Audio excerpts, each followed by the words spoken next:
Біз тәуелсіздігімізді 1991 жылы алдық. Осы жылдан бері қысқа тарихи кезеңде үлкен жетістіктерге жеттік. Саяси жетістіктеріміз. Егемен, тәуелсіз мемлекетіміз қалыптасты.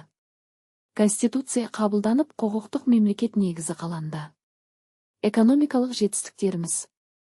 Нарықтық экономикаға көшті. Ақтау қаласы түркі әлемінің астанасы атанды. Білім мен ғылым. Болашақ халықаралық бағдарламасы іске асты. Мәдениет пен руханият. Қазақ тілі мемлекеттік тіл мәртебесін нығайтты. Ұлттық салт-дәстүр, тарих, мәдени мұра жаңғырды. Мәдени мұра, рухани жаңғыру бағдарламалары жүзеге асты. Халықаралық беделіміз. Қазақстан бейбітшілік пен келісім үлгісін көрсетті. Әлемдік және дәстүрлі діндер көшбасшыларының съезі өтті. Тәуелсіздік өткеннің аманаты, бүгіннің мақтанышы, болашақтың кепілі.